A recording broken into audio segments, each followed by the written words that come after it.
Right, this is going to be another episode of ReScope. Is it actually the first one in CS2? Did we do one It in CS2 is, I already? think. I think it's the first one, isn't it?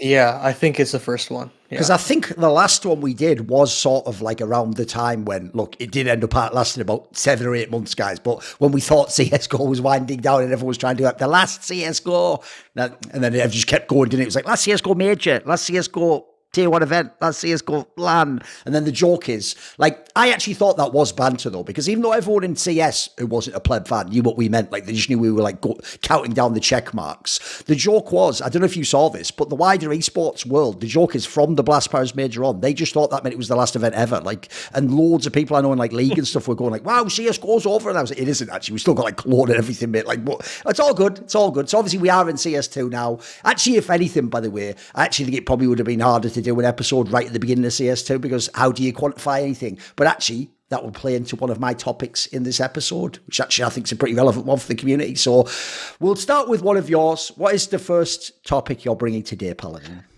Yes, it's the first episode of the year. At this point in time, the HLTV Top 20 is taken care of, and we've gotten our list. And honestly, I was pretty disappointed. I think they had a really tough task, all things said, to make a list this year. If I was in their situation, I wouldn't even made a list straight up because I think trying to combine the two games, I think there's too much volatility in kind of how people perceive both games. Like, do you think they should have, like, look, I mean, for CS2, you'd be in a tough spot, a bit like what happened when they made the CSGO swap. They didn't do a CS list that year because their logic was, like, first of all, the scene split. Some people said in 1.6 for like 9-10 months. Then obviously the early CSGO teams came, but only for like, let's say 3 or 4 months. So I noticed that year famously, I mean, it is also a thing that it wasn't as big a deal back then. They didn't do a list that year. If people don't know, there is no list for 2012 famously. So what would you actually have done? Do you think this year, for example, they should have just only done like a CSGO one, but just had it leave at like, I think Pro League was the last event. Should they have just done one for that portion, in your opinion? Yeah, that's kind of where I stand because I think for HLTV it's such a big deal now that they have to put out a list and they get so many impressions and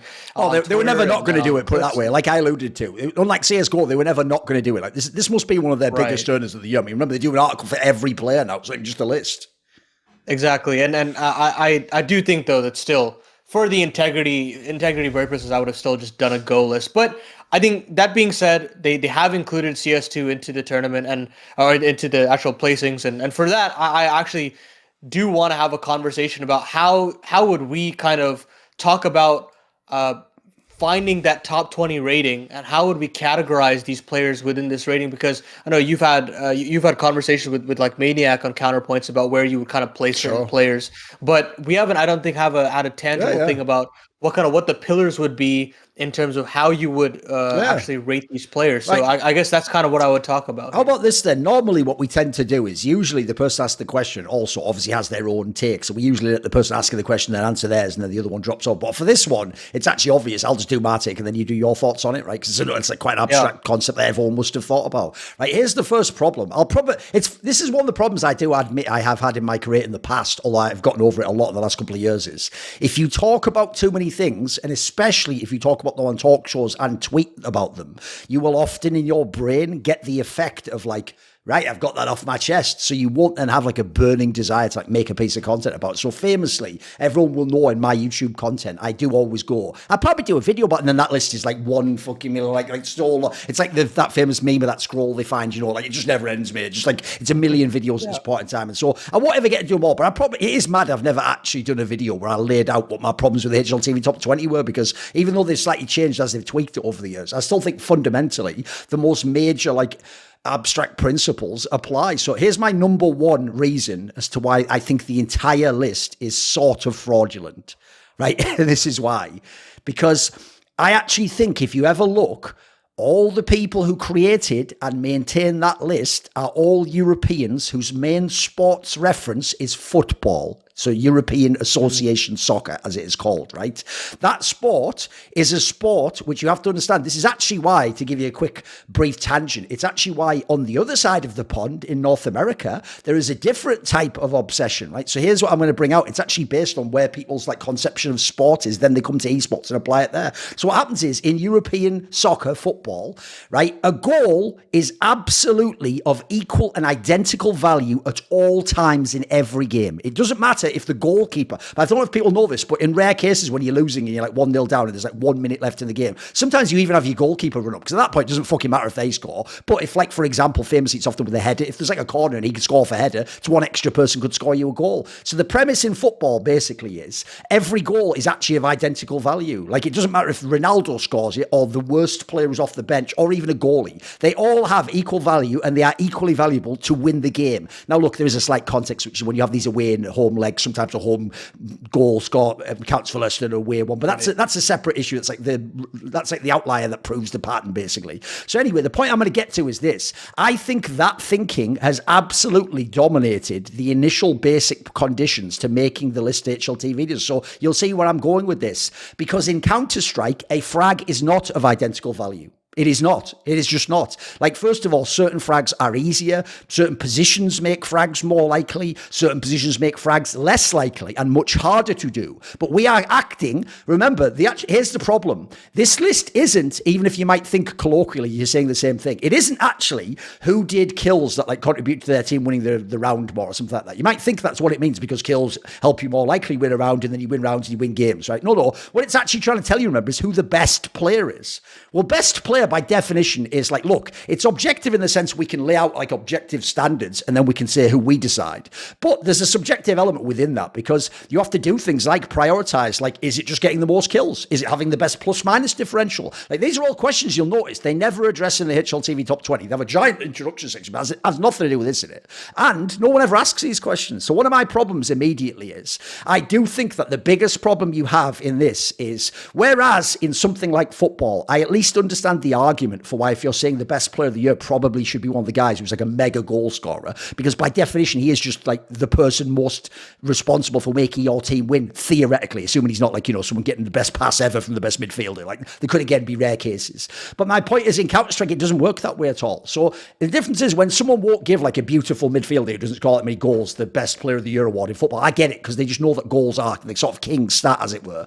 In Counter-Strike there isn't one in the same degree. Like, I always say KPR is my king stat, but that's for like to prove if you're a superstar, basically. It doesn't actually say, it wouldn't rank who's better and who isn't. Like, I mean, the obvious example would be someone like James. If people don't know, James is the sort of player who might have a really good rating, but he'll have like 0.68 KPR, which is nowhere near like a ZWoo, a simple. But if you look at games and you add in the fact he's in game, maybe he does influence a certain game more than a star fragger who just shoots people with the AWP, right? So I think the immediate problem you've got is, I actually do think Counter-Strike is the game where I almost wish they just did the list based on having watched all the matches that year and remembering, and, you know, maybe like revisiting a couple of them and refreshing the memory. I wish they almost made the list and then afterwards just used the stats to explain the player, not why they did the list. Whereas I think they go the other way. I mean, I'll just tell you straight up, mate. I believe what they actually do is, because it's a whole year, this is why they implement that EVP system. Because on each LAN they've done an MVP and EVPs, they just take that, and as far as I can tell, a massive component of this is just doing things. It's a bit like when I used to do my world rankings. Obviously, I'm not going back and watching all the matches. I'm doing stuff like writing down the placings, and I'm going, right,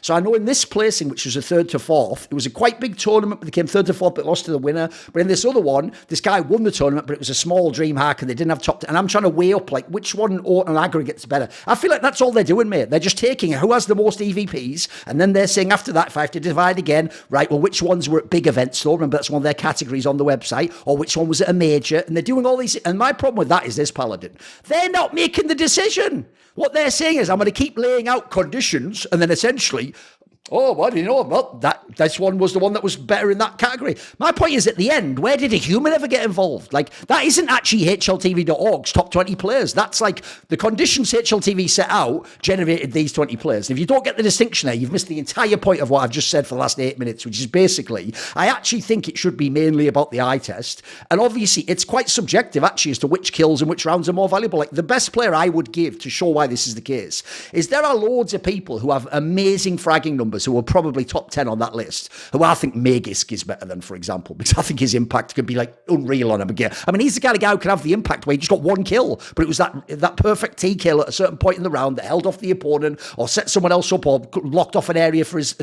team players to attack or something. That might end up being worth more than a 3K from a player who's just baiting on a corner. Blame F would be an obvious example, right? So my problem is I do think people let stats lead them by the nose, whereas to me, stats is more like how you just have other things to talk about with the player. Like what you could do is you say, he's my 8th best player. Now, one of the reasons he was a good player this year is, look, he's number 3 in clutches or whatever. If you have a look and listen to the explanations, it's all based around EVPs, rating, which events you did it in, and then lastly, they just do that. At the end, they also have that thing of stats. I saw this when they did the Fallen one in 2016, and if you're too high on those stats ones, then as an aggregate, you also automatically get super high up. It's like, but he's number 3 in clutches, he's number 4. And they don't even ask things like, are you in clutches more often because of the way your team plays? What maps you don't ask any of these questions. All of these would only complicate. So to me, I actually think the big problem is I've sort of gone away from the idea that it's an equation and you're tailoring the equation and then it spits out a bunch of answers like an AI or a robot.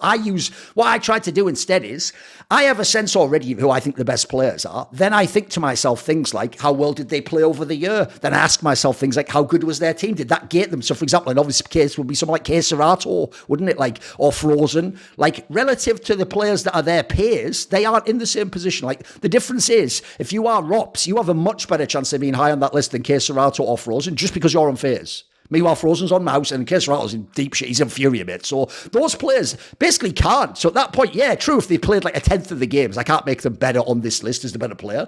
But I'd have to still look at the circumstances. And actually in this scenario, as I hope people might understand, there might be certain scenarios where maybe for a Frozen, sometimes he could be more selfish because he's on a bad team and get the stats. But someone like a Serato might actually have better stats, even though they look identical, relative to the fact his team's worse or they perform worse. So I think to come back all the way to begin, I do still think the eye test has to be the most important thing. Like I'll give you an example. My biggest problem, actually, this is where the joke is, Paladin. I'll end on this concept. I essentially would make the IQ distribution meme, where on the right-hand side, you would have a moron HLTV forum user who would just go, he looks like the best to me, so he's the better player. And then in the middle would be like a Serbian bloke from HLTV going, the number of EVPs matched with big event data and number of clutches, and also he was in... And then on the right-hand side, on the left-hand side, obviously, for the low IQ one, on the right-hand side, there's me. And then the joke is I'm just like, I sort of just think he's the better player. Because here's the thing I actually do agree with the morons on. You know when the morons get that vibe of like, wait a minute, you're saying like Frozen's worse than, and then you list some player who you probably do think Frozen's worse than, right? But then he's ranked above him. I sort of do think that's my problem, is because they don't use a human aspect of their mind and their eye to decide who's better. They will essentially make a list that tells them something like in certain years, like that, like Nico's the 11th best player, or that, whereas like your eyes could never tell you that. Like, in fact, your eyes and everything you know about Counter-Strike, if you're not making a list, would never allow that even to be plausible. Like it would defy everything you're seeing. And so my biggest problem basically is best is a value judgment. So I don't think you can actually objectively say who was the best. So essentially, the other thing I would say is, do I think their system is good? It's actually not bad now. I actually do think I will say in the modern day, here's the difference. Like the famous example I always give is always 2016, because they had Nico 11th and I had him 3rd. So you can't really get more. That's almost like the whole fucking list was skipping their points. The difference now is, it's a bit like their world rankings, why I don't do my world rankings anymore. Because nowadays, when they have a team too high, it's by like 2 spots, you know? So I will say this. I will add it. Well, here's the biggest joke of all. I'll just do it in a really obnoxious way. I'll just say, congratulations to HLTV.org. Now you have to use another popular meme. You know the meme of the guy from the cartoon show Invincible, the dad, when he's beating the shit out of him. Mm-hmm. And then he goes, that's me. And then obviously I'm like saying this to like, I don't know, you or some other analyst who's just lost in the sauce, doesn't know if he should go to HLTV in the crowd or should he be his own man in an iconoclast. And what I would say to you is, look, it took them like somewhat like 7 years of making their top 20 list to mimic even a fraction of my power of my eye test. So join me, basically, and we will rule the world and the universe with our eye test, because they're almost there. But the joke is they're just using like a simulacrum of what I'm doing, because that would just work. So I actually don't think it's a bad list now. It's not egregious like it was back in the day. The joke is, if I made that video, I should have made it in the first couple of years of CSGO being big and these particular examples that were famous ones, or when famously they used to just put like all 5 players from the dominant team. And that's obviously the years I could have bitched more. I actually think now it's a pretty reasonable list. So I want to see, what are your criteria? How would you decide a list like this? So I initially made this list or this question because of Serato, Frozen, Blame F, and their positions in this list, right? Because it did feel like there was no value of the role to the team, like the actual importance of the role that a player had on a team to them actually succeeding. And that's I think a big issue of like subjectivity. That people, I think you're exactly right that when it comes to these top 20 lists, and I think for a lot of like big criteria lists on the online, it's all subjective, and it should be subjective because it is the opinion of the news site to kind of aggregate all the Yeah. players and all of the things to kind of say, well, this is the best one. This is what we think is the best one. And they have a panel, and they say that they have like 3 or 4 people that discuss it. But at the end of the day, these people are a little bit more stats based, and they're the ones that created the formula, so Yeah, they want yeah. to actually believe that their formula is the best one. And I don't necessarily believe in that, just because, yeah, it does. I think this game goes far beyond the numbers. And as an analyst, whenever I'm on the desk, I'm not necessarily going to be spitting out these numbers at you to kind of explain why this player is good. I mean, I'll use it to potentially contextualize why this player is good, but I'm not going to necessarily say that because this statistic of a 1.2 on this player is existent, it's why this player is good. So I kind of have to look at stuff beyond the numbers, and I think that's the biggest thing for me, is the importance of the role to the identity of the team. So when I look at a Frozen, I'm looking at him as the IGL saying, we are going to, on T sides, we're going to let this guy go in second or third on every site hit. And because of that, he's going to have an easier time to clean up the frags, and he's going to be put into positions to actually succeed. Same thing for K Serato. And I think in some ways, same for Blamef, because I mean, he is calling for himself. But I think the whole point is that they're actually being played for around their systems. And then the other thing is the actual value that the HLTV guys give towards the tournament wins themselves. So for Heroic's case, they were very deep in a lot of tournaments. They were able to win a couple of tournaments as well in 2023. But for some reason, they really do like just giving every single player on that list some sort of like extra boon because they were able to go deep. And I don't necessarily know if you would give them that kind of those kind of accolades, because I feel as though, certain teams have certain systems in place, and I don't think that Heroic was necessarily a star-oriented system. So in that sense, I don't feel like Cadian should have been on that list necessarily. I don't feel like Yabi should have been on that list, or maybe he should have been on that list, but maybe a little lower. And I think it all comes down to like they just really value tournament wins and deep tournament placings. But in reality, I would kind of more lean to the system. And again, it ties back to the eye test of, when I look at Heroic, I'm not necessarily looking to one player kind of wowing me on Yeah, the by the surface, way, saying you know, a point you're making there is also a very shrewd one. It's essentially what I've actually inelegantly tried to say when I say that the dominant team shouldn't all be on the list, right? Basically, what you're getting at here is I think actually one of the biggest flaws of the system is if the team success is what sort of gates how high you can be as an individual player, you actually, in rare cases like you're talking about, get teams like Heroic, where I actually think most people would agree, like it isn't a dominant start. It's like a spread out team approach, isn't it? And so the problem with that team is you're almost saying, like, I'm going to treat each of you like you're Ziwu, but actually the reason you're there is because actually all five combined sort of is really. So what's weird about that, if you think logically, is you're sort of saying how well balanced the other four players is makes the fifth player a better player, but why would it? Whereas in the same analogy, if you're a superstar player on a bad team, those other four players being bad doesn't help you in it. Like, you know what I mean? Like,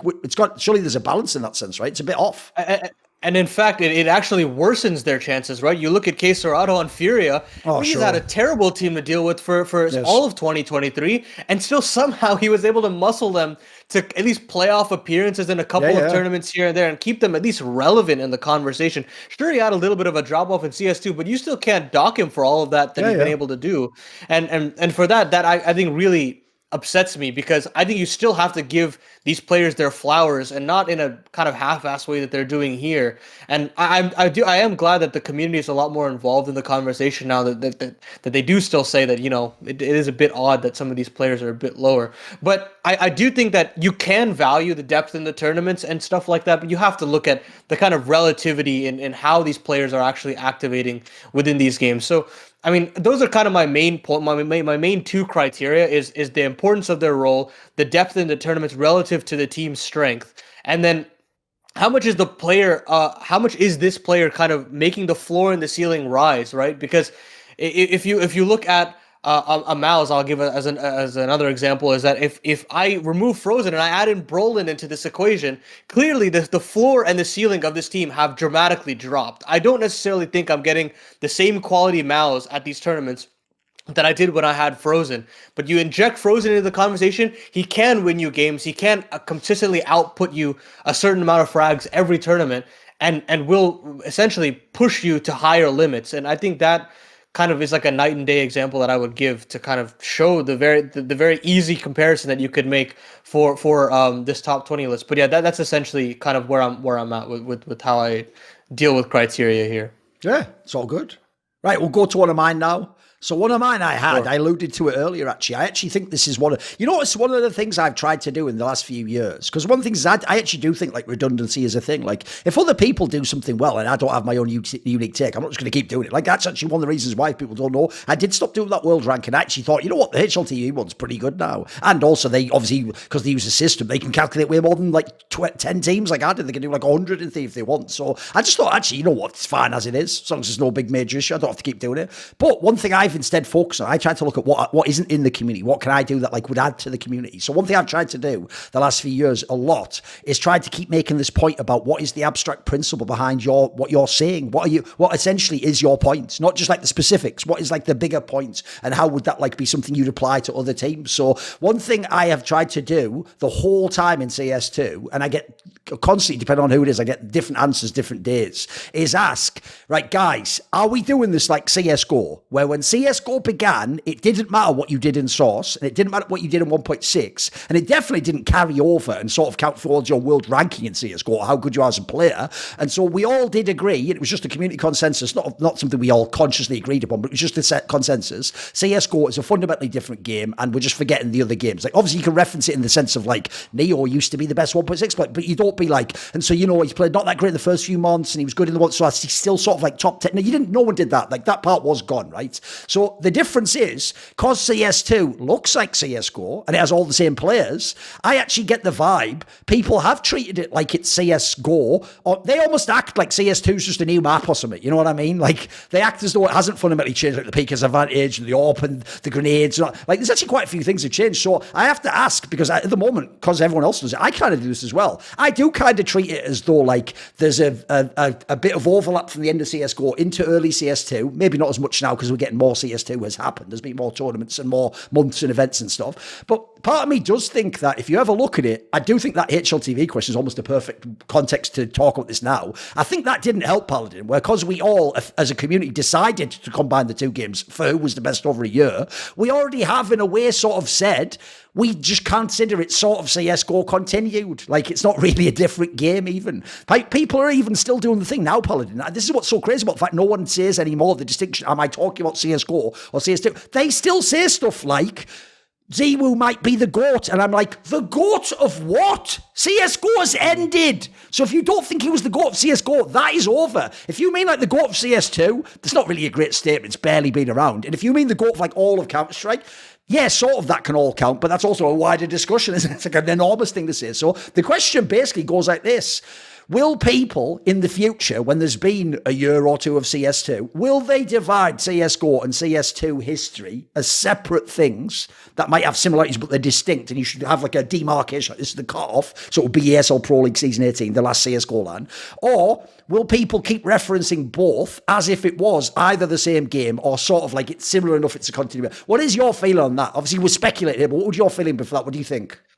So I'll give my my take as to what I think about whether or not they're two different games, because I think that'll help basically gather what my opinion is on how the community would approach it. But essentially, I kind of wanted to look at it very shrewdly and say, look, from 1.6 source to Go, how much of a change are we actually getting in the game versus from Go to 2, what are the changes that are happening? So when I look at something from like Source to Go, I see radically big gameplay changes where you add Molotovs, you add an entirely new grenade into the game, you completely overhaul the gunplay of the game, how people are actually approaching how to use certain weapons. The movement of the game is completely different.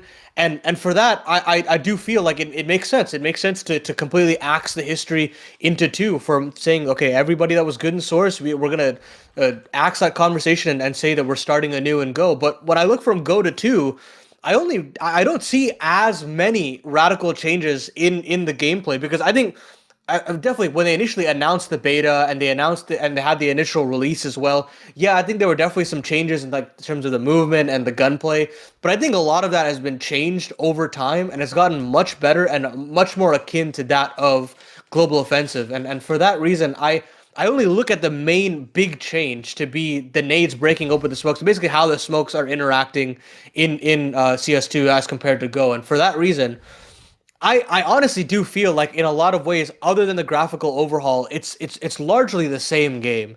And I think that a lot of people in the community are very keen on whenever they have a chance to kind of tweet something out where I see it a lot with the whole like Saw angle where when Saw qualified, they're like, oh, they failed in every tournament in CSGO, Right. but now in the first major for the CS2, they have qualified. And I think people will always try to be very flippant about it, at least initially, because we have a lot of firsts in the Right. conversation because it's the first major, it's the first Copenhagen. Oh, it's a way major, to all make that. it more special instead of being like they qualified after X amount of chances. Right. So I made to make it cool. Right, I mean, right, exactly. okay, right. But I also see the same conversation when we talk about Navi, where we have true. them Yes. saying that they've qualified for Yes. all the majors all of a sudden. That's a great well, point. why would it matter? Because it's the first major in CS2, Yes. isn't it? So to me, I kind of see the conversation meaning when we go down, way down the line, I still feel like they're going to be treating them as the same game because I do feel like even Liquipedia has kind of followed suit with the fact that they want to consider the same game because you can see now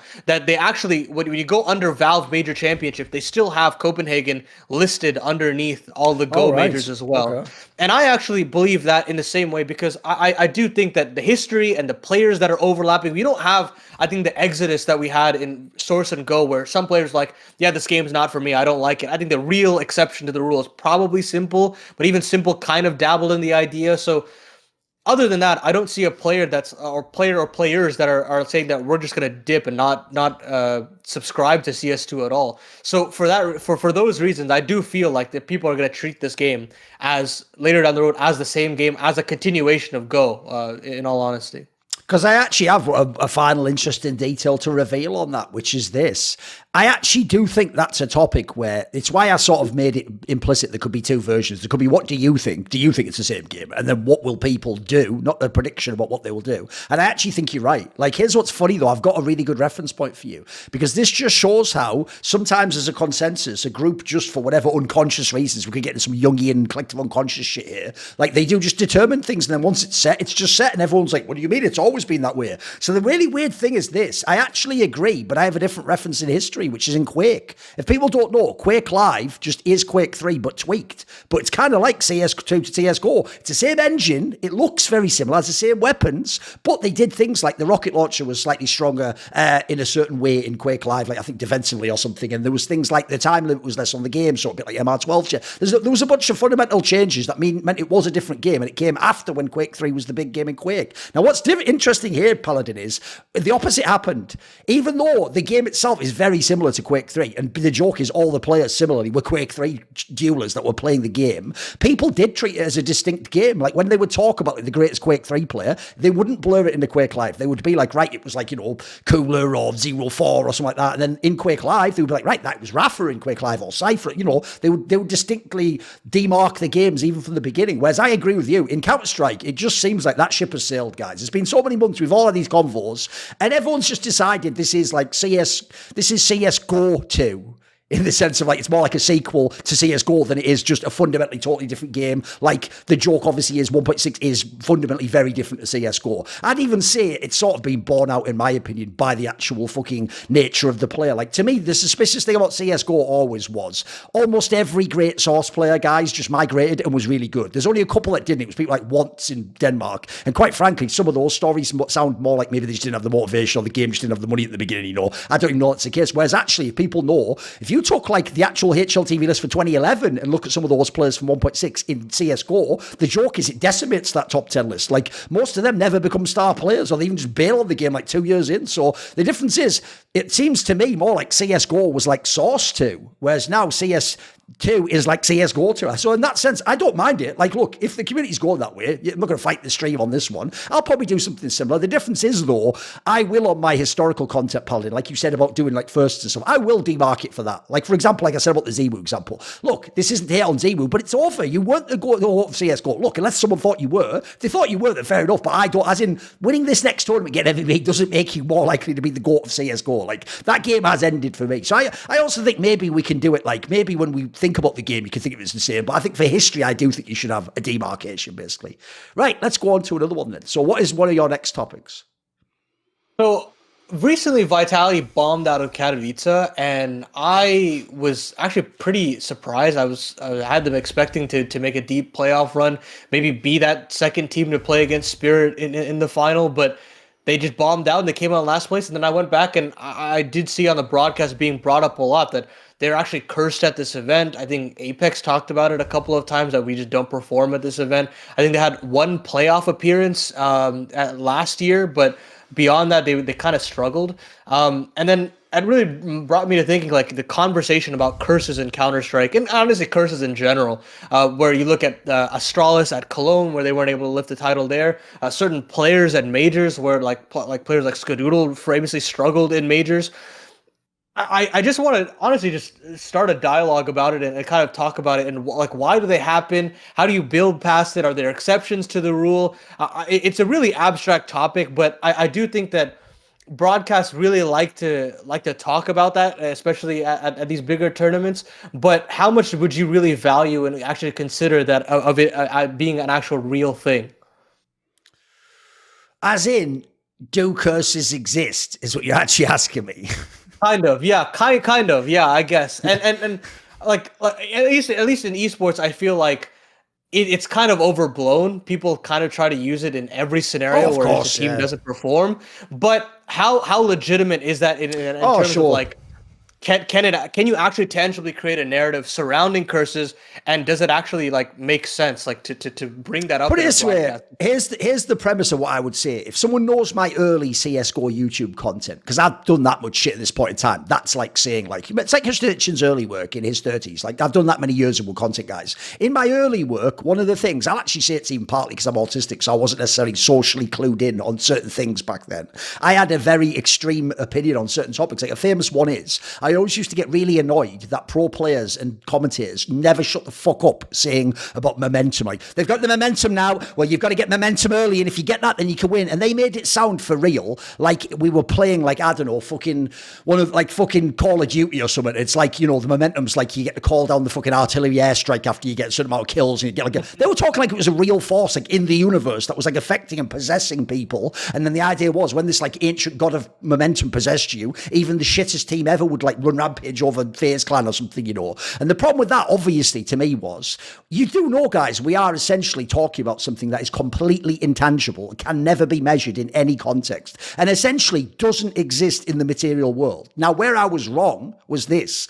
It does exist in the material world, in the grey matter or your mind or your spirit or wherever your consciousness takes place. There clearly is a psychological component whereby people do feel momentum. They feel like, oh, things are going well. Now, I will say, I think it's quite a fraught one. Like, I've always given this example. Has no one ever had it where you win a pistol and then you win an awesome anti-eco, and then you win the first gun round and the momentum's going awesome, and then you go overreach, you go too aggressive and you blow it, and then the game's right back in? Like, surely in that analogy, the momentum fucked you. But people don't look at the downside. In the same ways, you'll notice I'm making the same argument as to why I never believed that home crowd advantage worked in Counter-Strike. Because every time you look at one where it did work, oh my God, the French won on French soil, you can go and look like, well, the Brazilians lose every time on Brazilian soil. They even have better fans. Like, what is that? Like, the point is you're just cherry picking in that case. So I do think, though, that this is the point. As long as we confine it to the domain of the mind, I do think that these curses, most of them we're talking about, are like psychological burdens or patterns, basically. So a classic example of a curse that everyone believes in, it's just they don't call it a curse, would essentially be what Team Spirit is the outlier that just defied, which is the idea that if you're an up-and-coming team or star player, you will be cursed to not be as good on stage, or not in front of a big crowd, or not at a prestige. It's actually one of the reasons I created the concept prestige lands, if people don't know, because I noticed it wasn't just the majors. These Cologne and Katowices did have a different quality to them. The same guy that could win every medium-sized tournament, he would also fail in the Katowice final like he would in the major finals. Like, there's something to this. Like, that is obviously the key point there, which I've always made, is it's not that we're out sternly saying this is a bigger event like I am, the prestige event. It's that to the player, it clearly means more. He puts more weight and pressure on himself in that tournament than he does in a random blast fall finals, essentially, is the analogy. Hence why they are not in my prestige event category. So basically, I do think there are like essentially psychological patterns that play out. And I do think you can, it actually can, if you do it well, be a good narrative like for desk and for journalists and stuff. So I would give a couple of examples, and I would say a lot of them are based around things like an opponent always beats you, so psychologically they're in your head. Classic one there would obviously be Astralis versus Team Liquid. I mean, people will even know, even when I actually think Team Liquid was better than Astralis, they would still lose most of the time. In fact, that one was so crazy in the Liquid players, in my opinion only, that by the end, Astralis wasn't even Astralis and they still used to beat them. They used to beat them with like fucking Yugi type motherfuckers, which is like, that's like at that point in time, for real, it almost felt like Team Liquid had been so like traumatized, they literally did just see the logo and suddenly they can't win the game, because obviously at that point in time, like people like Device were gone by then, like, and they were still losing occasionally to them. So that was already kind of crazy. But then I think the other obvious ones would be things where you just look at the pattern, and yeah, the funny thing is some of these start off as it's just a narrative, but then over time they actually emerge as like maybe it is a pattern. So a classic one would be, because I was in denial a long time, existence at the majors. People will know the first major he was in the semis, every other one he bombed in the groups, and in most of the ones he bombed in the groups, like I've gone and shown that sometimes it was 50-50 he should go out, but the point is to bomb like 5 or 6 in a row, it's crazy. And there's even for him an even worse one, which is the joke is one of his better teams was even disqualified from playing, and one he wasn't even allowed to play because of the Kaylee ban. So he even got a major stole from. So he really did seem like at the majors particularly, he is cursed. And quite frankly, if you look at the players in his teams, they all had success outside of that, by the way. So basically, it has to be that he himself psychologically had some sort of a thing. Maybe it grew over time. Maybe it got reflected back to him by people mentioning it, but eventually it became a big thing. Another classic one would be, it's funny that Astralis have themselves the curse angle over the guys from fucking Team Liquid, because you obviously would have to go back to the era when they had Carrigans or IGL and they were cursed to never even make the major final. Think how crazy that is, guys. They used to beat the same teams and win the next like medium-sized LAN, and then they'd go to the major and it didn't matter who they played, they were always going to lose in the quarters of the semi-finals. Like, there clearly was something that just got to these guys, because the joke, like I'm saying, is it's not even like they have to win, but you can't even make a final. Meanwhile, you're just winning events elsewhere. Like, people don't know, the stat in 2015 is they couldn't make a major final, but they won 5 LANs that year, and most of them, by the way, were like NIP, fucking Fnatic, all the best teams in the world. So I think those are the more ones that I do think are the case. And all I'll say lastly is, you'll notice one of the ways I was able to make this distinction is, one, I decided I shouldn't do what me and Lurpus used to do way too much, which is sort of like, it's just in your head, so forget about it. Because what I had to realize was, wait a minute, your head is actually your entire consciousness conceptually of what you see in the world. So actually, that's not a minor thing. That's in some ways the most important thing. And so similarly, I will just say this about curses. You'll notice this is actually what I think the mechanic here is, because I've actually looked in a lot about the occult myself, and I found the same thing, which goes like this, Paladin. If I tell you,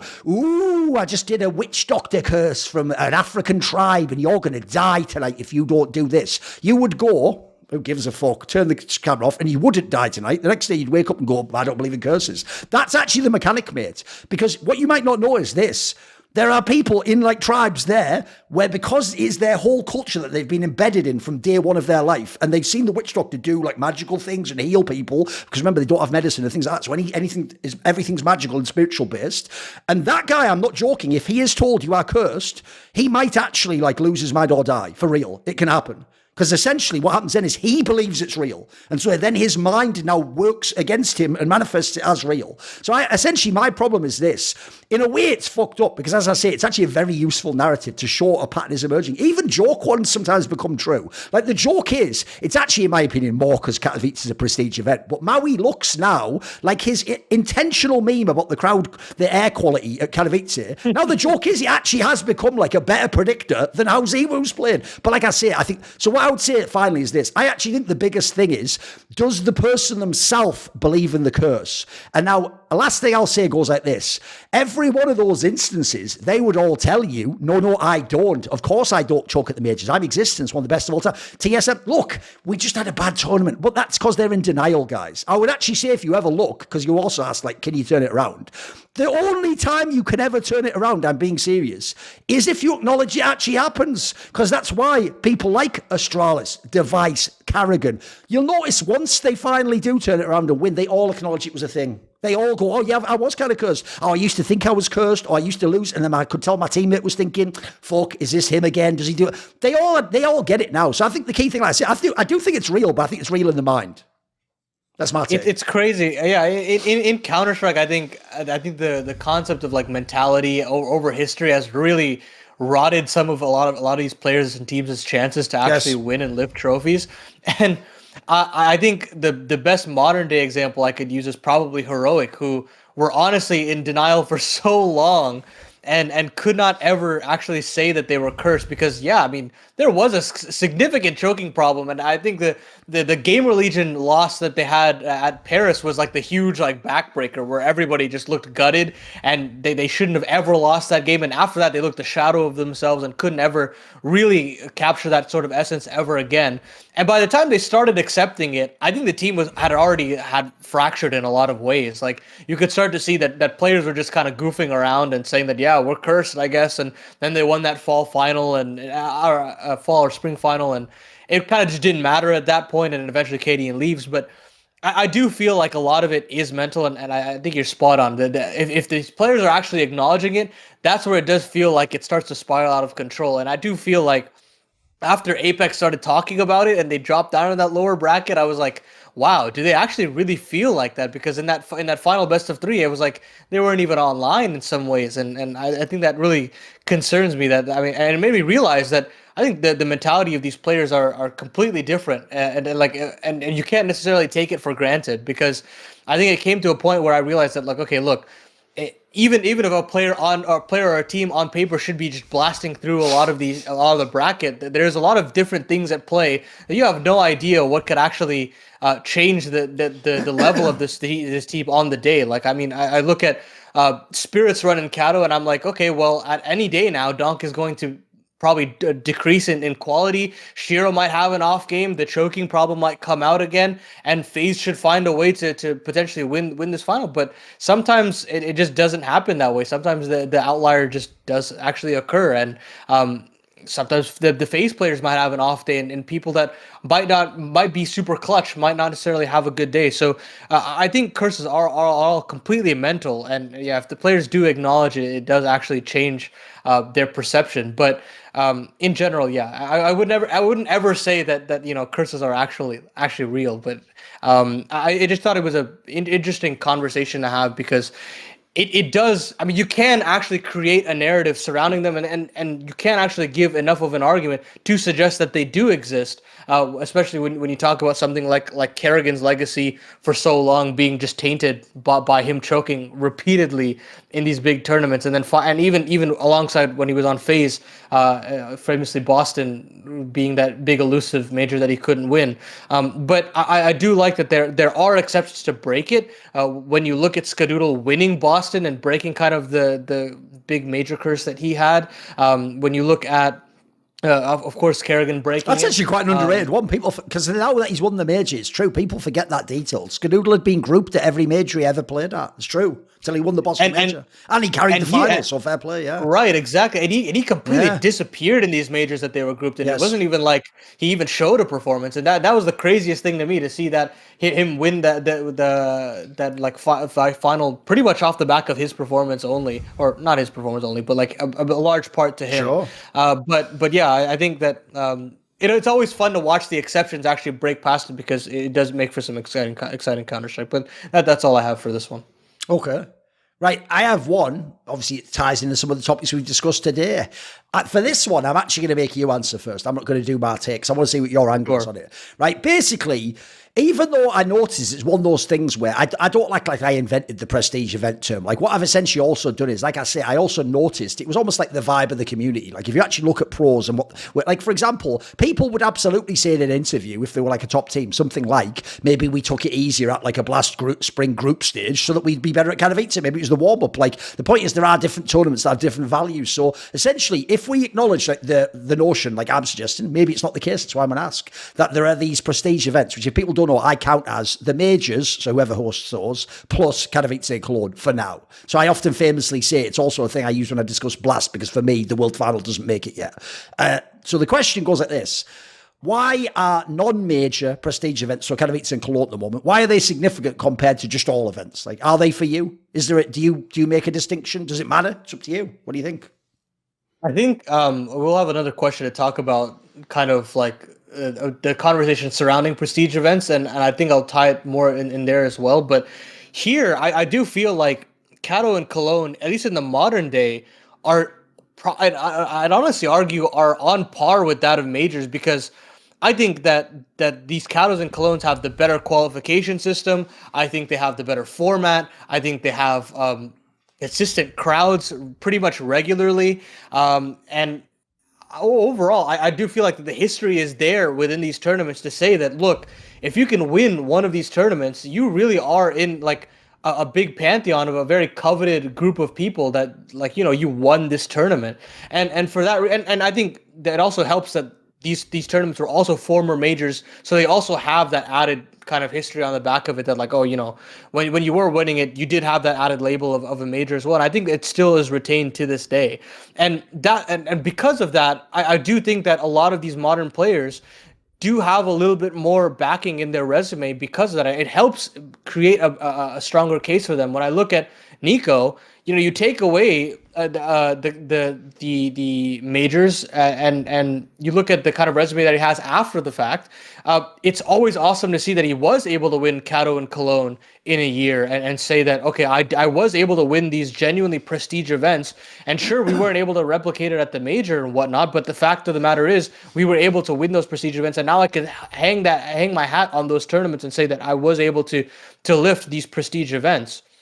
Now the issue is that you still can't say that it's the end all be all and say that, you know, since they won those tournaments, they're kind of like just a part of the greatest, right? Because at the end of the day, the majors still do matter, because you're still going to always dock Nico for that matter, then say that he wasn't able to win a major. And then when you actually try to bring it towards those GOAT conversations, you won't be able to kind of put him above a device or a Zywer, or sorry, not a Zywer, or like a device or a Simple, because you can say that, hey, they've got these majors under their belt and they have that kind of prestige to say so. And for that reason, I think that you'll still give credit to the major being the ultimate prize, at least in these kind of like GOAT conversations. But to me, I still feel like these Katos and Colognes for an average player is still absolutely massive and kind of outshines pretty much all other accolades, bar majors, and even on par with majors, to say that they kind of deserve a lot of plaudits for it. Yeah, this is one where this will definitely be its own video at some point, like I say, because to me, like, obviously I do think there is a significant difference. And like I say, it's another one where I actually think it begins psychologically with the pro players and then it bleeds out into the real world of, do they actually practice to peak at this event or at a different event? And how much, like for example, here's another thing. Would you make a roster move before this event, or would you need it to be a couple of events out because you're trying to win at this particular one? So I would just say I'd noticed anyway in history, like I say, that pros did, I mean, the joke is it's because they began as majors too. They do think Katowice and Cologne are major level, like you say, and they clearly do treat them as almost like they can never really be a major because we call the major the World Championship. You have the stickers, there's all the extra fanfare and like big drama around it, and it lasts so long. But I get the vibe that like they are only a hair below, and obviously they could, if ESL wanted, they could be majors again if they made this event. But the joke is actually that's also the other reason I think low key they get to be prestige events, is because I agree. I think the qualification, the seeding, the actual format of the I think they're better. Like, obviously, I love the best of 5 finals, which you get at these events. You don't always at all the others. So I do think, actually, there are significant reasons why they should at least be grouped with majors, like I said. And then I'll throw in a couple of aspects. Like, first of all, along similar lines, all you have to do is look at people. When do they make roster moves? How do they plan to peak for? And what do they feel about if they win or don't win Blast World Finals? Because in the Blast circuit, they've done everything they can in a naive TO sense to say this is our example of what a prestige event is. Yeah, we had the major, but on our circuit, our big event is the Blast World Final, but it doesn't have that vibe. No, everyone knows it doesn't. Everyone knows teams have, by the way, routinely taken stand-ins to that event. It's actually crazy how, like, you'll never see that many stand-ins at a Katowice. I'm telling you right now. So many teams have said, fuck it, and just gone with like joker rosters to that event.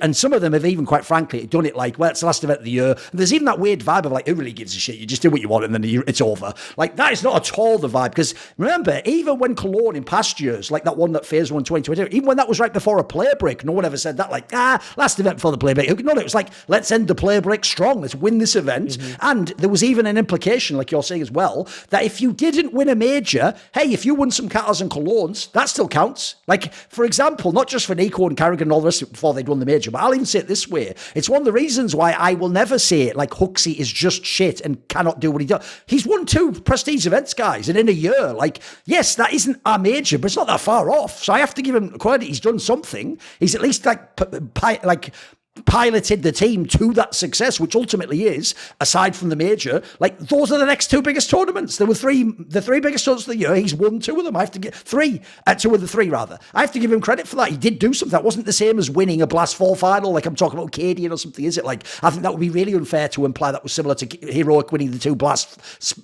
seasonal finals. I mean, the joke is, Heroic players themselves in a heartbeat would take that trade if that was like that trade meme. Like, I offer you my 2 Blast seasonal finals in exchange for the Katowice and Cologne. That would be like considered a totally unfair trade, wouldn't it? So we all know it is. We all get that sense, whether we consciously think about it. Then I'll throw this in as well.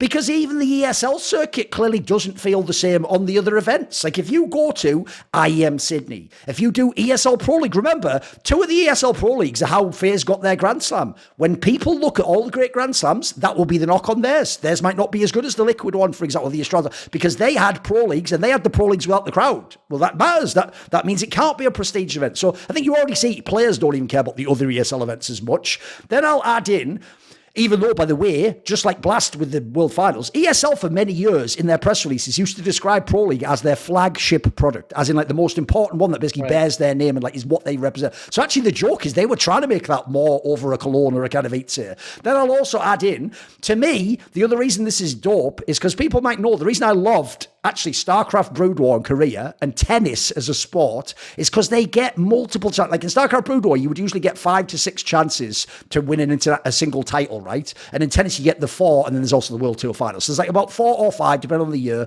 or which you count. And then over your career, we don't just say, were you the best tennis player? We say, how many of those did you win? Or how many finals were you in? And those become like marks of greatness. And you can sort of, like, again, like the Huxley example, you might think a player's overrated, but if he fucked around and won like 4 Grand Slams, he's probably good, mate. You know what I mean? He probably had something going for him. You can't trip over and fluke it like you can one. But you can see, I don't like circuits where essentially it's like Worlds and League. There's just the one tournament. I mean, they've got MSI now, but they used to just have one tournament. So you had one chance every year. If you won basically on that one week, you were the best. If you lost on that one week, you were a bomb. Even if the rest of the year you were amazing. So I also like things which, by spreading out when you have to be good, mean that the rises and falls of a team don't like totally in an arbitrary manner decide if you're good or bad. So if you add in a world where you have 1 or 2 majors and then you have Katowice and Cologne, that means every year you get 3 or 4 of my equivalent of what like a prestige event. It's like a Grand Slam type thing. It's a similar reason as to why I actually did welcome the Intel Grand Slam. I mean, Liquid is the best example ever. They didn't ever win a major that year, but the Grand Slam counts as summer. We all know it was a very impressive accomplishment. It was a way to show, and this is a perfect example, since it was between the majors, that they were the absolute best between the majors. It's actually kind of dope in that way. Even the fact that they won it in a row kind of just shows, yeah, they were the best in the world, but only between the 2 majors. It actually tells the story perfectly, you'll notice, before we even tell people how they played and who they played and what the result was. You already get a narrative sense of what must have happened to that team. Whereas the difference is, all I'll say is this: if there was no Intel Grand Slam and they won the exact same events, if I instead said, you know, Liquid actually was a contender for best team of the year, you'd look up at Wikipedia and go, they couldn't be. Astralis won both the majors. And then I would be like, no, but what about all these tournaments in the middle? And you'd be like, yeah, but I mean, it's a dream arc and a night. No, there's no Grand Slam. There's no, like, the difference is that like framing device is really useful. And then the last thing I'll say is this: I think it also bears out, just like majors. There's been very, very few, like I would say, actual fluke winners in the majors. There's been like 3 or 4 out of something mad, like 18 or 19, some crazy amount. So in general, it is only the absolute best teams win the major, right? I'd say the same applies to Katowice and Cologne, mate. Like, you go and look, except for the online year, bro, where are the flukes here? Like, the joke is, fluke winners of Katowice, stuff like the Flusher, Broland, Fnatic, and even that was pretty good, man. They were still like a top 4 team in the world. Like, if you go and look, Katowice, especially Paladin, has an amazing record of winners. Like, here's who's won it: Virtus Pro, Fnatic 3 times, FaZe, G2, Na'Vi, Astralis. Like, bro, these are the best teams to ever play Counter-Strike. These are unbelievable teams. I mean, I will say, in light of what you said about Vitality, you notice apEX / the French aren't on that list. So that is actually one of those ones they haven't really gotten done, but interesting detail to add. So yeah, I actually think almost every aspect, this is why I came up with the term. I actually think every aspect almost infers what I'm alluding to, and that it should have its own sort of significance. It's why I hope, even though I've done it colloquially, I actually low-key hope the TOs, if they're smart, if I was ES, I'll even start calling it this. You can change the name if you want, but I'd use some term like prestige term or something like that, or if you want for the Grand Slams, maybe build it in the Grand Slam. You have to like win a fucking one of the major ones. I can't remember if they call it like a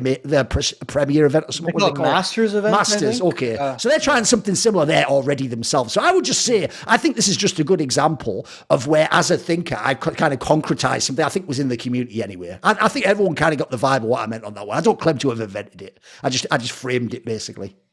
I think people are trying to make that conversation for a fall final, but if you want to have that same conversation where how are people treating that event like they do the others, I think they give it actually more credence than they do to something like a world final where people, at least the Danish folks, are at least very excited to play in the Royal Arena and be in that crowd. Sure. And I think that's slowly starting to change that conversation. But I think, yeah, the perception of these players seems to me that like they all really do want to win a Kato or Cologne at some way, at some form or fashion. And I think the point that you brought up about Liquid, they were able to cap that off with the Cologne. So that whole conversation also continues to build, right? And I think that's awesome to say. So for me, I've always treated Kato and Cologne as that kind of important event, and the fact that the format allows for only the best teams to really advance also kind of promotes that as well to me.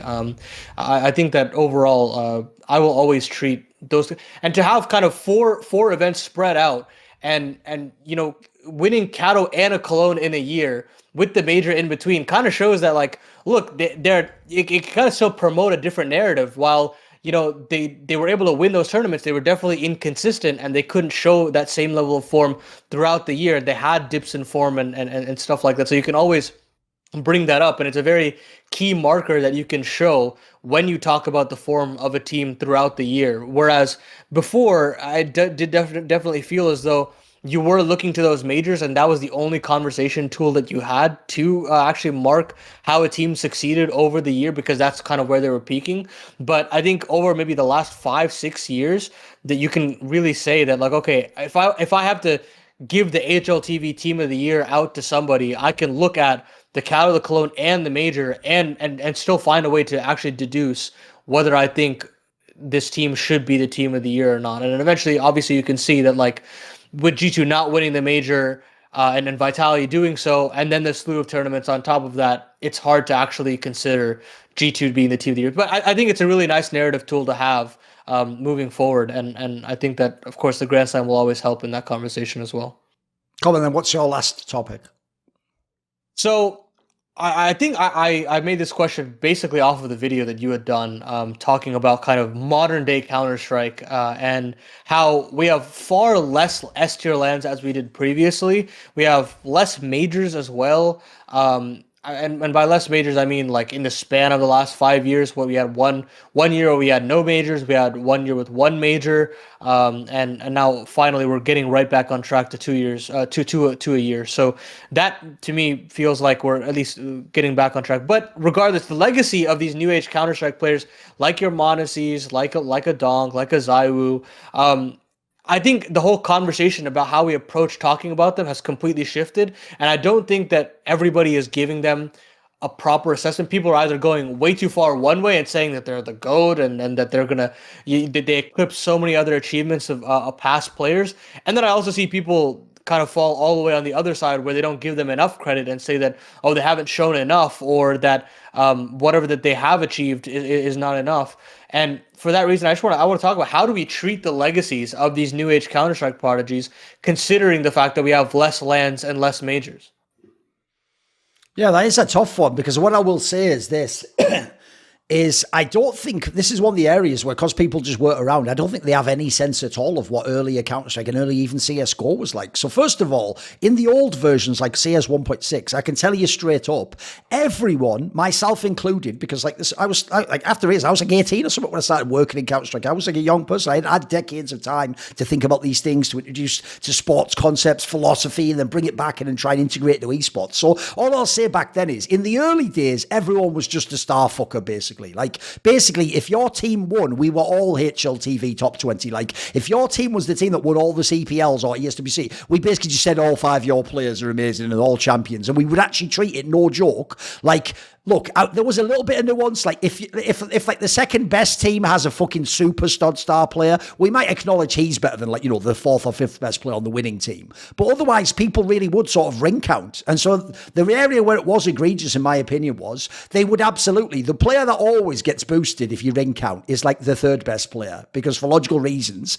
he hasn't done what the 1st and 2nd best player did, but he's getting the credit of doing so. And so the reason that's a nightmare, because on the one hand, you want to say, because that could be something like a De Prior Magus at times. People want to go, no, but I'm just acknowledging their greatness. It's like, yes, but the question is, do you then turn to like Nico and go, but you haven't done anything? Because he's obviously much better than those players, even though, yes, they've won the championship. So unfortunately, it's why I've always said, people will always say I'm hating people, because actually I'm loving greatness, essentially, because they want to take that greatness and give it to their players. So what I would say is, I could frame it and say you're hating on greatness by doing that, but I think it's a bit reductive to say anyone's hating. You obviously just have a different priority list than me, don't you? So I would say back in the day, we used to really just go by who won must be the best. Then in early CSGO, people could like acknowledge that you were like a star player and a superstar in some way, but they almost used like the sports ball narrative, which I've hated the whole time I encountered American culture, which goes like this.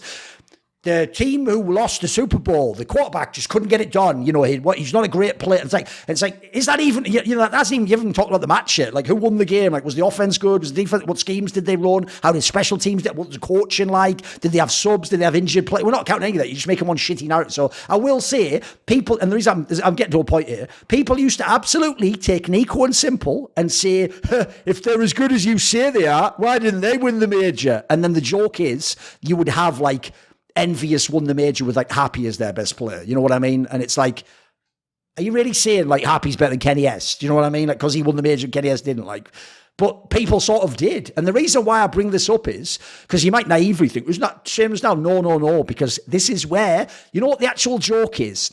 Luckily, it's on this little podcast no watches, mate, so I can get this one out there. It's all good. You know, we're a tree fall in the forest here. Did it actually happen? Who knows? To us, it did, but are we real? No one knows. No one's watching us, so maybe we're not real either. We're a part of the simulation. So basically, Ziwoo's one cultural impact was this exact detail. Have you noticed how Ziwoo's the one that broke them all, mate? Like, even though they acknowledged Simple was the GOAT, bro, the year they said he was the GOAT, he still won fucking ESL Cologne over, like, Prime Astralis. Like, he had to do impossible shit to get his credit. Ziwoo just had to put the numbers up. That's it.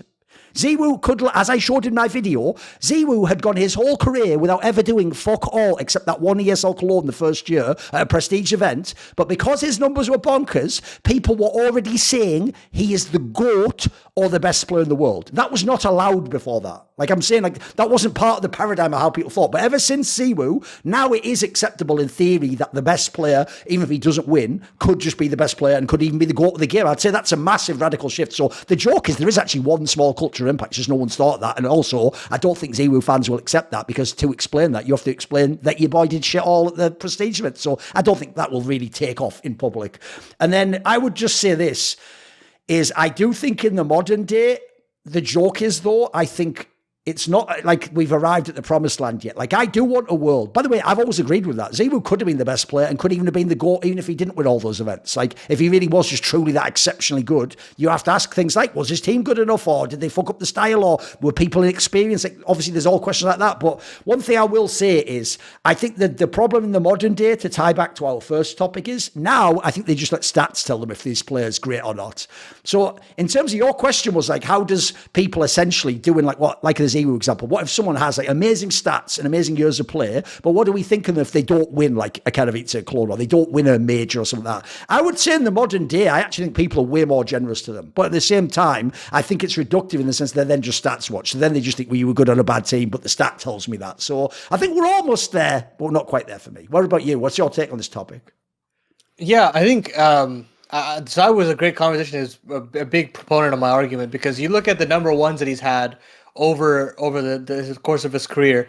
The one that he had last year was in a one major year. The one in 2020 you had 0 majors, and then the one in 2019 was a 2 major year in Kato and Berlin. And all of these years, you can always have a caveat somewhere in the conversation and say, okay, well, in Paris they had a weaker field in the playoffs. 2020 was online. 2019 felt like a bit more of a dominant year, but still, at that point, like the conversation about him being a potential GOAT is like it quickly gets snuffed. And I do think that people give a lot of credit to a lot of these players very quickly, and I do feel as though that it's not. I mean, by the way, it's not even a joke. You know this. People have actually already suggested Donk might be the GOAT after one LAN. Look, I get it. It was a dope plan, but they've already said after one LAN. I know. Right, exactly. Yeah, I didn't want to say that name, but that is totally a conversation. I cannot tell you how many circles I have where people think that he's going to just break the game, and you got to give people time to create history. I mean, history can't just be created over the course of a couple of months. So I do think that when we do compare these types of players, particularly in the modern day, I would like to always try to compare them between players in the past and try to compare them across different ages. And I wanted to kind of make like a couple of years at different ages in Counter-Strike. So I would kind of say 2012 to 2015 would be like a bronze age where the game was still trying to develop into a huge esport, still taking shape. We were still trying to figure out how many majors we wanted in a year. What you had 2015 having like 3 majors and years past having a couple of majors, 1 major here and there.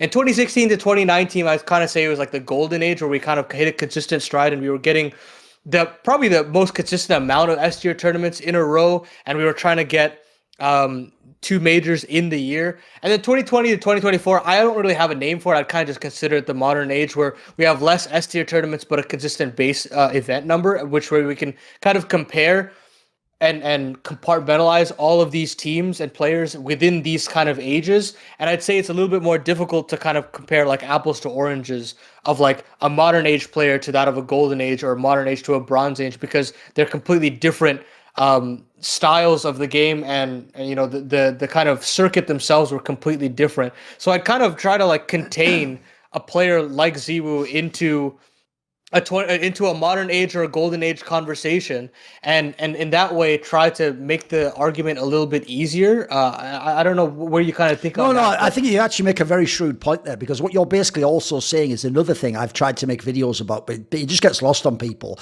is this is the problem with when you use symbols to represent things, is all you then end up doing, like I'm talking about HLTV's top 20 is, you start manipulating the symbol without remembering what it represented. And so the flaw, like I said about frags and goals, is when you think the symbol is uniform in every case. So like 3 of this unit is the same as another 3 of the unit, whereas as I'm saying, there can be a different weight. So what I would say is this: I do think one of the silliest things we all do is, like, for example, when we tell Nico, you haven't won a major, mate, well, we're implying that the major Devil Walk one is equally as hard to win as the ones Nico's trying to win now. Whereas I hope everyone gets that, like, the one Devil Walk 1 was a 3-day tournament with, like, BO1, I think it was just GSL BO1, and you played all the playoffs, I think, on the same day or in 2 days, and it was just BO3s the whole way, and it was the first major, so even, like, seeding and stuff like that, it was just fucking bonkers, it was just whatever, So, like, I would say that's absurd to, like, at that point, even though they are both majors, what are you even saying to Nico at that point in time? Like, basically what you're telling him is, if you want to win a major, dickhead, get in a time machine and go back to 2013 and play on Fnatic. Like, what are you even saying that? Like, you're not really making a judgment. You're not even telling him he did less than the other person. Like, the joke in the modern day, it's actually why, by the way, another reason that kind of eats a run is mega legit, is look how many fucking maps they played, because they played the plane, the main event, and then the BO5 final. So I think by the end they'd played something mad, mate, like 16 maps or something insane. Whereas if people don't know, back in the day, LG and SK won those majors winning 9 maps. The difference between 9 and 16 is pretty fucking huge. So I would just say, already I do think that I think you've nailed it. If you do it by ages, it becomes more fair. 'Cause if you said instead, right, Shiro didn't win a major in the same time period as Jame, now that's interesting, because it was the same time period. They were competing at the same major. That has a relevance to it that it doesn't have to say Devil Walk 1-1 what Nico didn't, if you get what I mean. And I think it also gives you longevity in the conversation if you want to talk about a truly great player. Like, you look at the kind of spanning the ages, you mean, right. Right. If you have a player like Simpler Nico, and then you compare it very hardly to the like of a Ziwu, you can say, like, look, they were able to play across, at least make a name for themselves in the Bronze Age, fight really hard in the Golden Age where they made their name, and then still showcase some sublime form in the Modern Age. So I think it'd be fun to potentially use that as a metric and try to comparing different players over the course of these episodes and stuff like that. So I thought that conversation would be interesting to kind of compare the legacies of these newer age players. By the way, that might even be an example, again, a bit like doing things like framing devices like prestige events. I could even see a world where that might actually even help people like the Nikos of the world who didn't win. Because as you say, if instead what it showed was they didn't make the most of all their advantages, but for example, they had essentially, first of all, they competed against different people in different eras, so they spanned more. And then it's an aggregate thing, right? If you were sort of like the third best in 3 ages and the other guy was the best in 1, in a way, there's a different argument that you were as good, or over your career you did similar amounts of things. Yeah, I think it's a good angle. Right, my last one. Oh, by the way, one last thing to say. Here's how I'll tell you another angle you made me think of there, though, which is here's another area of sadly negative cultural impact that Ziwu had. I actually think the previous one was positive. The negative one is this.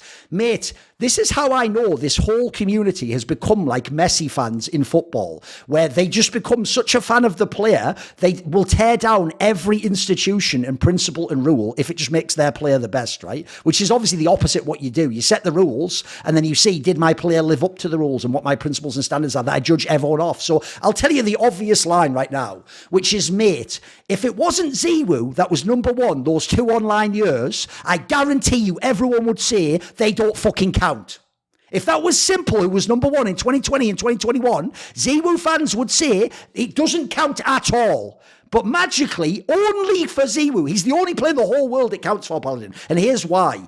Because if individual play counted online, then logically team play counted online, right? So here's the obvious question. Who the fuck actually acknowledges Big Clan as one of the best teams in the world? They were number 1 that year. Or Heroic with Borup in was number 1 that year. Does anyone acknowledge that Borup was in the number 1 team of the world? Nobody does, by the way. Nobody in history. In fact, they would even say, who gives a shit, it was online. But magically, if you're French and Ziwu, that counts just like it was a normal LAN. In fact, you notice, Paladin, they never say any of those years were online. They say this thing that is so fucked up as a sentence. They go, well, Ziwu was number 1 for, let me think, in this case, it would actually be like 4 times, right? They'd say 4 now. They say Ziwu was number 1 4 times, and then Simple was number 1 3 times, is what they say now, right? I think that's the number, right? Yes, it would be like 2019, 2020, 2021, and 2024, 3. Yeah, 4 times to 3, isn't it? I think Ziwu had 3. 2023. Oh, 2021, I'm getting wrong. 2021, obviously, because of the LAN period then was Simple. Okay, so it's 2021 I'm talking about. They go, it's 3 to 3 now is essentially what they say, right? They go, Simple has 3. And it's like, yeah, but one of those LANs was nearly all online. The other one had LANs. Like, you're not going to count that as a component. So yeah, I just think that's an example of where people like have already shown that like they didn't care about online play, but they just did when they were biased towards as one player. Yeah, it's so funny to see how people revise history, because who actually talks about the Gambit roster anymore? You know, same. Like, yeah. I don't think anybody does. Yeah. Nobody really cares about any of the players. Honestly, all of Shiro's legacy is now tied to C9 of course, more than anything. And there's a great example, by the way. If someone looks at Shiro, they only count the LANs. Of course, they never give him a single piece of credit for an online game. Yeah, of course. I mean, well, people acted like he was like the second coming of Christ after that 2020 year, and that he would just take over the kind of game at that point. But yeah, I think revisionist history for that online year will always be something that's very special. Right, the last topic, and I've actually picked more of a specific one, but the interesting part is obviously it's got a really big, broad picture where we're going to have to speculate. Here's my question. Will apEX, in-game leader of Vitality, go down as one of the best in-game leaders of all time? What is your sense?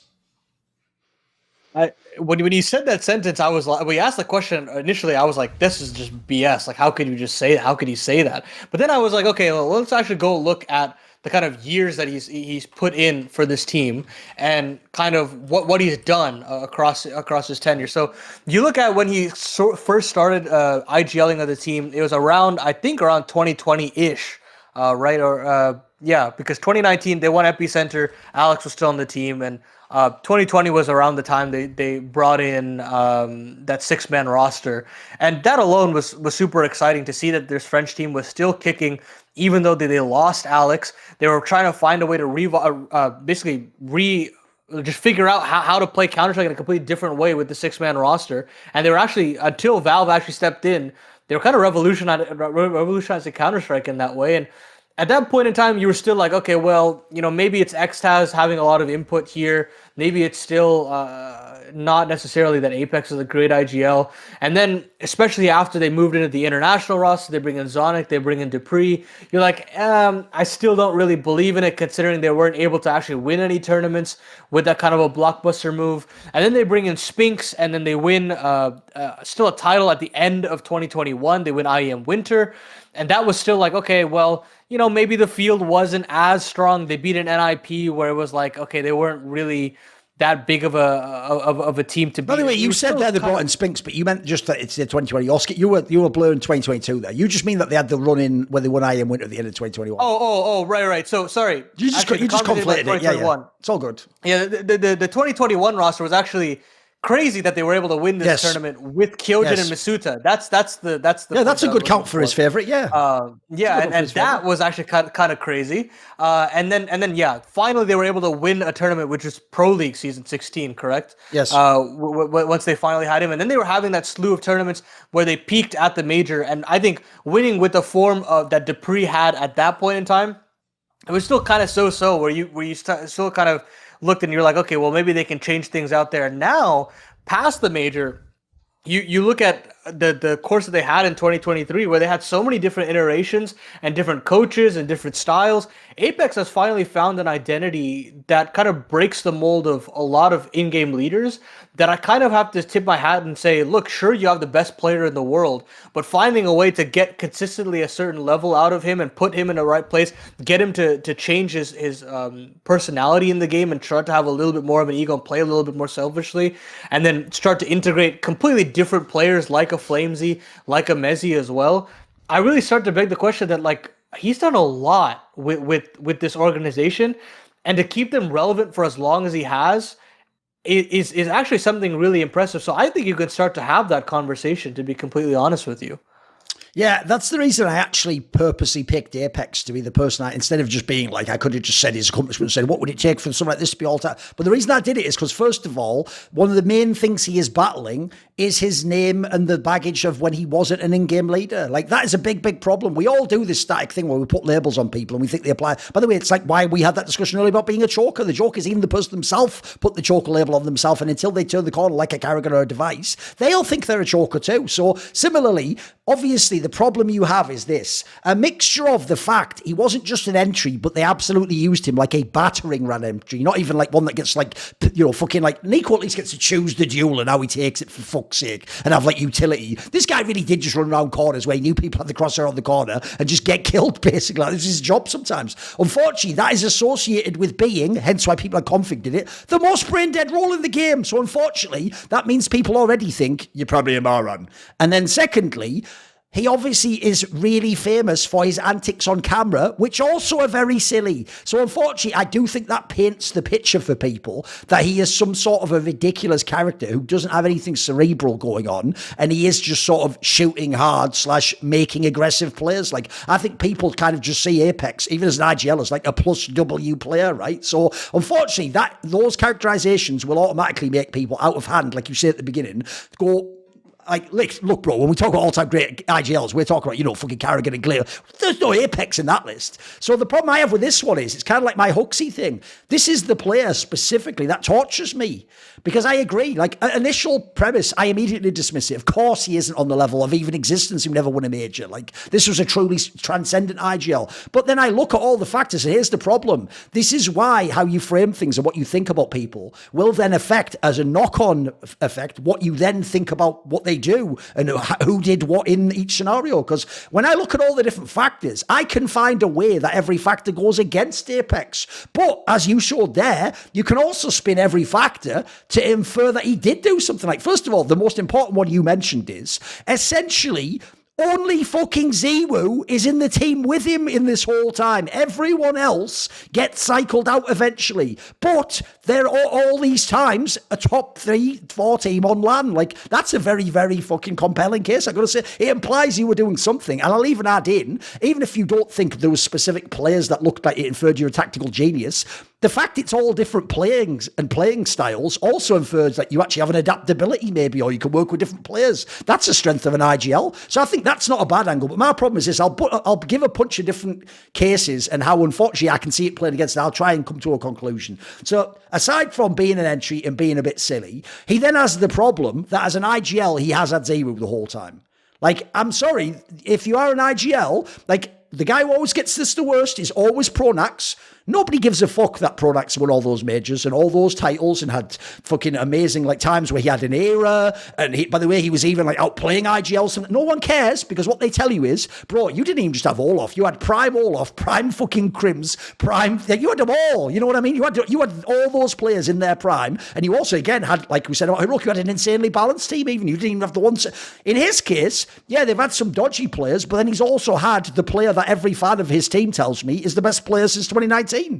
So if you've had the best player since 2019, the problem with that is that makes the resume start to look shitter. Not totally, because obviously some of the players were actually shit on the other end. Like, the joke is, Kyojin is basically like, at that point, I don't even think it's unfair you have Ziwu. Like, you almost need Ziwu to make Kyojin be able to do anything on land. So again, it's a little bit more nuanced than just like you had Ziwu, but it's certainly a factor. I'll also say this as well. Would anyone, if Boomich had stayed in Na'Vi and they'd won more titles, would Boomich have been on the list? I think he would have gotten the same treatment. I think people would have said, silly character, obviously plays a bit aggressive, he's got the GOAT player, that's just GOAT contender. I think in the same way people dismiss Boomich, they would dismiss apEX. Then if you keep going, the main problem he has is this. One of the reasons why Cadian and Snappy do get their flowers, even when they haven't won many tournaments, is because you can kind of actually see, if you know Counter-Strike and how T-sides work, when they did great calls, when they did moves that clearly they were the like originator of. Obviously, a mid-round's a classic example. I think it will be a lot harder to say that apEX did those. That's part of the issue, not least because he actually has quite a unique way of using himself in the tactics, if you notice. And I think because he'll even sometimes be an entry himself, obviously, I think that actually muddies the waters a little bit as well. People aren't quite sure what he called. And like, for example, I'll throw this in there.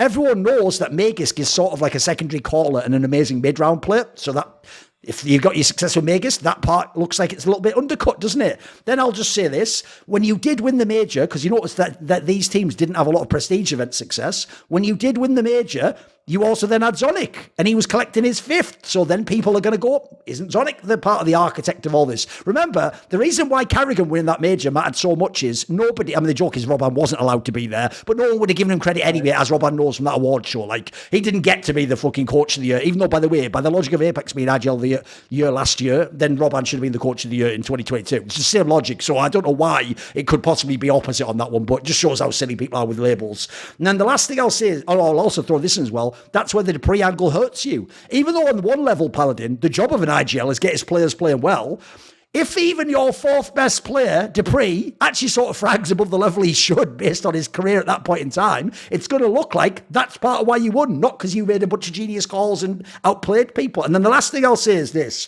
I actually think, believe it or not, this is where narratively he's painted into a corner, even though in the sports sense, it's the best period of his career. The reason now is the best period of apEX's career is because he has so much talent in this vitality with a prime Ziwu that he could win 1 million trophies now. He could win a bunch more majors and he could essentially blow away that whole thing I said about prestige events before. But his downside is this. He's actually going to get less credit now because then everyone will go, yeah, but because here's what will happen. If you win those trophies, then Flames will be like 11th on the top 20 list. And then Messi will be like 19th for a bunch of clutches. And then Spinks will be fucking 3rd. And then people will just go, you just had all the sick players, they won all the rounds. So in a way, if you're apEX, I'm sorry, this is why I can come back to the thing at the end where I say it's like Huxley. I don't think you're a bad IGL.